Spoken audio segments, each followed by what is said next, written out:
Hello students, welcome to pharmacology MBBS. इस lecture में हम देखेंगे एब्जॉर्प्शन, डिस्ट्रीब्यूशन एंड एलिमिनेशन। तो शुरुआत करते हैं एब्जॉर्प्शन से। एब्जॉर्प्शन क्या होता है?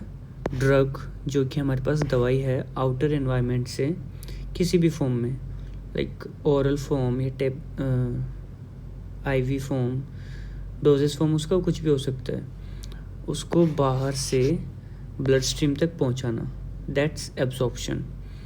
तो एब्जॉर्प्शन की वेरियस रूट ऑफ एडमिनिस्ट्रेशन हो सकती है। ओरल हो सकता है, आईएम हो सकता है, आईवी हो सकता है, सबक्यूटेनियस, इंट्राडर्मल, सबलिंगुअल, ठीक है, बहुत सारी रूट्स हो सकती है। तो उस दवाई को ब्लड स्ट्रीम तक पहुंचाना, that process is called absorption. और जब हम बात करते हैं डिस्ट्रीब्यूशन की, तो डिस्ट्रीब्यूशन क्या होता है? वो दवाई जो ब्लड तक पहुंच चुकी है, अब उसे टिश्यू में पहुंचाना या फिर उसे स्टोरेज के लिए किसी पर्टिकुलर ऑर्गन या टिश्यू में पहुंचाना, वो आएगा डिस्ट्रीब्यूशन के अंडर। ठीक है, बाहर से ब्लड में पहुंचाया, दैट्स एब्जॉर्प्शन। ब्लड से टिश्यू में पहुंचाया, दैट्स डिस्ट्रीब्यूशन। और इसमें दवाई की मूवमेंट हो रही है, that's why it is pharmacokinetics. तो स्टार्ट करते हैं एब्जॉर्प्शन से। तो सबसे पहले हम पढ़ने जा रहे हैं फैक्टर्स अफेक्टिंग ड्रग एब्जॉर्प्शन। तो इसमें देखते हैं हम कौन कौन से फैक्टर्स है जो ड्रग एब्जॉर्प्शन को अफेक्ट कर रहे हैं। सबसे पहले रूट्स ऑफ एडमिनिस्ट्रेशन। ये सब लोग जानते हैं कि आईवी अगर हम कोई ड्रग देंगे तो उसका मैक्सिमम एब्जॉर्प्शन होगा, मतलब ऑलमोस्ट 100% ड्रग हमारे ब्लड स्ट्रीम तक पहुंच जाएगी।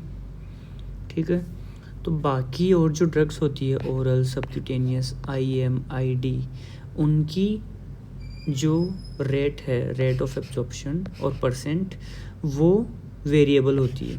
वो कितनी भी हो सकती है, डिपेंड करता है उस ड्रग के इंट्रैक्शन पे या फिर उसके एप्लीकेशन पे, लोकल एप्लीकेशन कर रहे हैं या कैसे भी। ठीक है, तो first factor route of administration क्या है। उसके बाद आता है ड्रग फॉर्मुलेशन।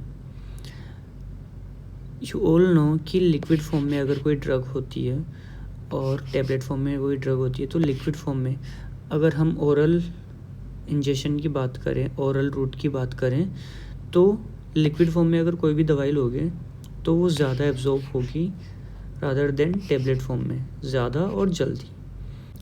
उसके बाद थर्ड फैक्टर पे आते हैं सोल्यूबिलिटी। तो हमारी बॉडी जो है उसका कॉम्पोजिशन हमारी सेल्स का है लाइपोफिलिक। तो कोई भी ड्रग जो लाइपोफिलिक हुई वो उसकी हाई सोल्यूबिलिटी रहेगी, इजीली वो क्रॉस कर पाएगी उनको। और जिस ड्रग का नेचर हाइड्रोफिलिक हुआ, लाइक आयनाइजिंग नेचर हुआ, उसकी लो सोल्यूबिलिटी रहेगी और उसका लो एब्जॉर्प्शन होगा। उसके बाद हम बात करते हैं सरफेस एरिया की। जो ड्रग एब्जॉर्ब होती है, जैसे अगर ओरल ड्रग की बात करें तो कुछ ड्रग ऐसी होती है जो एसिडिक नेचर की होती है और वो स्टमक से एब्जॉर्ब होती है, और ज़्यादातर ड्रग्स जो बेसिक नेचर की होती है वो इंटेस्टाइन से एब्जॉर्ब होती है। तो जो स्टमक से एब्जॉर्ब हो रही है उन्हें स्टमक का एरिया मिलेगा जो कम होता है कंपैरेटिवली, और जो इंटेस्टाइन से एब्जॉर्ब होती है उन्हें ज़्यादा एरिया मिलेगा एब्जॉर्ब होने के लिए। ठीक है, अगर कम एरिया मिल रहा है तो कम एब्जॉर्प्शन होगा, ज़्यादा एरिया मिल रहा है तो ज़्यादा एब्जॉर्प्शन होगा। तो जो सरफेस एरिया है जहाँ से ड्रग एब्जॉर्ब होती है उसका भी फ़र्क पड़ता है कि वो कितनी एब्जॉर्ब होगी। उसके बाद बात करते हैं पीएच की। तो जो एसिडिक पीएच की ड्रग्स होती है वो स्टमक में बेटर एब्जॉर्ब होती है। जैसे एग्जांपल याद रख सकते हो एस्पिरिन। इसीलिए ये भी याद रहेगा कि एस्पिरिन कोज करवाती है गैस्ट्रिक अल्सर्स। ठीक है, वो कॉक्स पाथवे और वो उससे तुम कोरिलेट कर लेना। और जो बेसिक नेचर की ड्रग्स होती है वो एब्सॉर्ब होती है इंटेस्टाइन से। ठीक है, बेटर एब्सॉर्ब फ्रॉम इंटेस्टाइन। और इसके एग्जांपल ज़्यादातर ड्रग्स बेसिक नेचर की होती है। ठीक है, इसके बाद हम आते हैं ड्रग इंट्रैक्शंस पे। जब कोई ड्रग एब्सॉर्ब हो रही है डाइजेस्टिव सिस्टम के थ्रू, अगर कोई ऐसी चीज़ आती है जो उसे उसके एब्जॉर्प्शन को इंटरप्ट करती है, उसके साथ इंटरेक्ट करती है, तो उसके एब्जॉर्प्शन को कम करेगी। और अगर इंट्रैक्शन ज़्यादा है so drug interacts while absorption from GIT। जैसे फाइटेट्स और टेनेट्स होते हैं वो कैल्शियम के एब्जॉर्प्शन को कम करते हैं।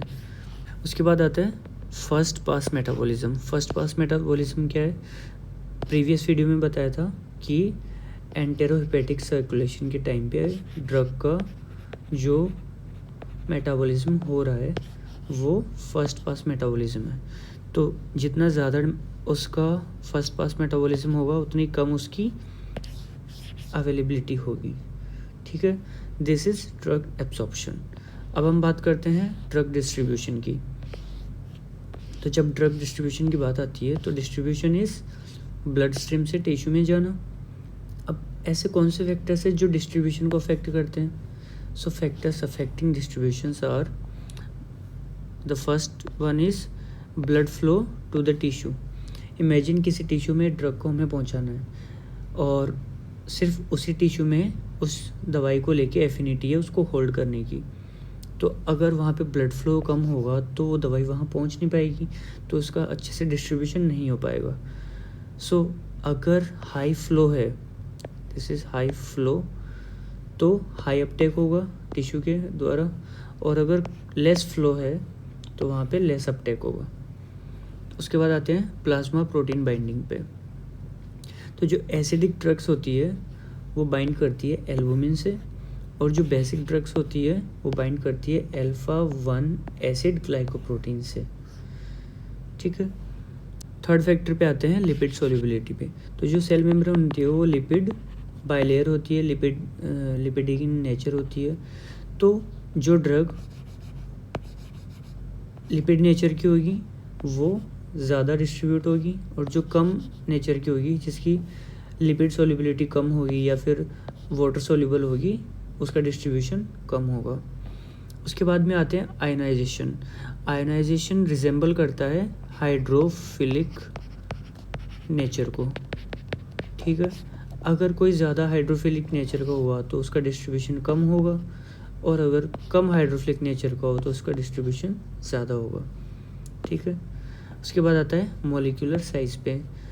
इमेजिन कि कोई भी दवाई है वो ब्लड स्ट्रीम पे पहुंच गई है, अब उसे सेल मेम्ब्रेन को क्रॉस करना है, एक्टिव या पैसिव तरीके से कैसे भी, पर उसकी मॉलिक्यूलर साइज़ बहुत ज़्यादा है तो वो आसानी से क्रॉस नहीं कर पाएगा, तो उसका डिस्ट्रीब्यूशन कम हो जाएगा। और जो जिसकी मॉलिक्यूलर साइज़ कम है उसका डिस्ट्रीब्यूशन ज़्यादा होगा, आसानी से होगा। ऑल्सो तुम्हें एक फॉर्मूला याद रखना है वॉल्यूम ऑफ डिस्ट्रीब्यूशन का, which is dose given by IV, which is 100%। ठीक है, ऑलमोस्ट 100% है, 100% वो पहुंच रही है। फिर डिवाइडेड बाय प्लाज्मा कंसंट्रेशन। अगर किसी का डिस्ट्रीब्यूशन ज़्यादा हुआ, इमेजिन वो ब्लड में से टिश्यू में ज़्यादा जा रही है, तो वो ज़्यादा जाएगी तो प्लाज्मा कंसंट्रेशन उसकी कम हो जाएगी, तो ये कम होते ही ये बढ़ जाएगा। तो अल्टीमेटली प्लाज्मा कंसंट्रेशन कम होगी तो वॉल्यूम डिस्ट्रीब्यूशन ज़्यादा होगा। और अगर ड्रग पास नहीं कर पा रही है ब्लड वेसल को तो उसका प्लाज्मा कंसंट्रेशन ज़्यादा बढ़ा रहेगा, और ये बढ़ा रहेगा तो वॉल्यूम ऑफ डिस्ट्रीब्यूशन उसका कम हो जाएगा।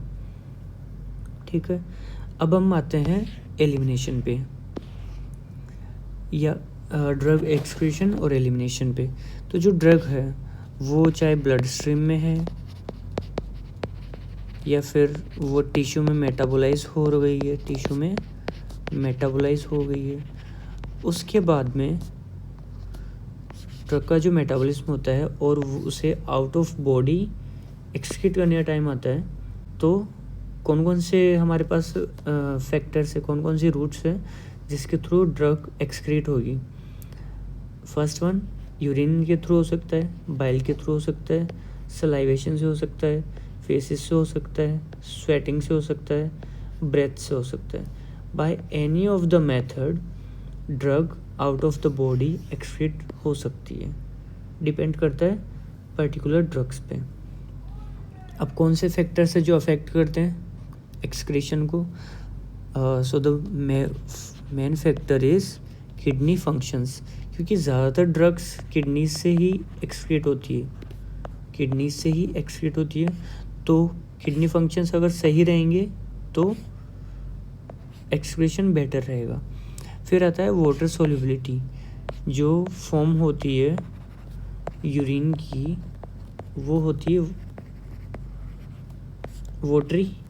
तो जिस ड्रग की वाटर सोल्युबिलिटी ज़्यादा होगी उसका एक्सक्रीशन बेटर होगा, और जिसकी वाटर सोल्युबिलिटी कम होगी उसका एक्सक्रीशन स्लो होगा। फिर आता है pH. So the acidic urine removes alkaline drugs. ठीक है, ज़्यादा एल्कलाइन ड्रग्स को एसिडिक यूरिन में उसके साथ एक्सक्रीट हो जाती है। फिर आता है प्लाज्मा प्रोटीन बाइंडिंग। इमेजिन तुम्हारे पास ब्लड के अंदर कोई ड्रग है और उसे किसी प्रोटीन ने बाइंड कर रखा है। तो अब जो बाइंड कर रखा है उसे, तो जब किडनीज़ के पास जाएगा तो उसे एक्सक्रीट नहीं होने देंगी, क्योंकि प्लाज्मा प्रोटीन ने बाइंड कर रखा है उस ड्रग को। तो अगर प्लाज्मा प्रोटीन बाइंडिंग हाई हुई तो रेट ऑफ एक्सक्रीशन क्या हो जाएगा, कम हो जाएगा, लो। और अगर प्लाज्मा प्रोटीन बाइंडिंग लो है तो रेट ऑफ एक्सक्रीशन क्या हो जाएगा, हाई।